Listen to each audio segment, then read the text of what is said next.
Бир жакшы адам тууралуу кеп кылмакчыбыз. Ал адам Токтогул районунун Торкен айылында карапайым үй бүлөдө чоңоюп өскөн. 1984-жылы туулган Касмалиев Нурсултан жана ошондой эле азыркы учурда Торкен жаштары уюмунун төрагасы болуп иштеп келет. Азыркы учурда Торкен жаштары үчүн спорт зал жана мини футбол аянтчасын салууга себепкер болуп, көптөгөн жакшылыктарын өз аймагындагы элдерге бөлүшүп келет. Жана дагы баса белгилеп кетчү нерсе, айылдык депутат болууга талапкерлигин коюп, тилекке каршы айылда болсо деле акчасы бар адам күчтүү экени айдан ачык эмеспи. Эгерде Касмалиев Нурсултандай адамдар көп болгондо мүмкүн Кыргызстан жакшы жагына өнүккөн өлкөлөрдүн бири болот беле деген ой кетет. Бөлүшүп коюңуздар. Жалпы замандаштар, Аллахым ыраазы болсун. Койгон элге кызматты ар тараптуу көргөзгөн айыл өкмөтү болсун. Келечектүү Кыргызстанда баарыбыз чогуу болобуз. Рахмат, көп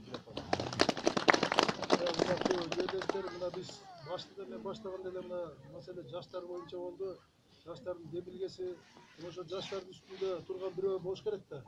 Мына ушу бизде жаштар комитетинин башчысы болуп мына Касмалиев Руслан жүрүп атат. Бул эми узунлуктуу айтсак, баягы кичкене ашып жерге коюп бүгүнкү күнү менен бирликтенип жүрөт чындыгында. Мына азыр карап турсаңыз, ушул жерде түлөп да калган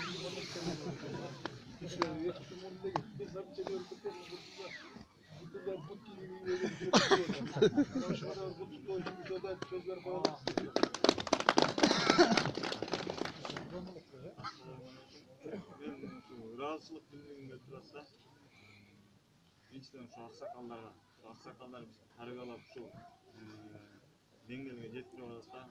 Аталарыбызга рахмат, мугалимдерибизге рахмат. Ушу деңгээлге, ушу патриотчулукка ушулар бизди ушу деңгээлге жеткизген. Дагы ыраазычылык билдирген агаларыбызга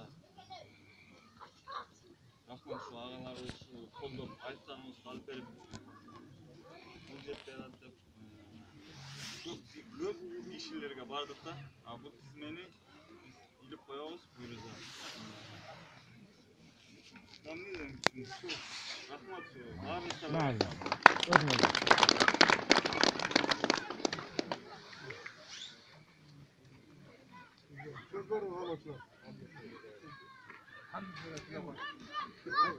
Жардам берген балдарыбызды бул жерде Нурчек Дениз Такай башынан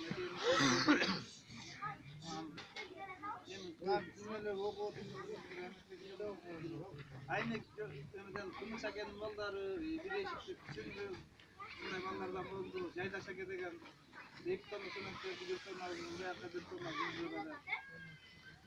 Эрдис деген балабыз, Амбектен Нарген 45 бала союштарын сойгуп, тамактарын берип атышты. Кум, шагылдарды кайрап, Өмүрбек деген инилер спецтолоктордон берип, жардам берип атты. Ушул эле айылдын ар бир жаштары келип бирден кумун түзөп, жардам берип атышты. Баардыгына ыраазычылык билдирем. Силер менен бирге чоң рахмат. Расул акебиз дагы машинасы менен көп нерселерди ташып берди. Эми көбү да унутулуп калат экен. Бул деген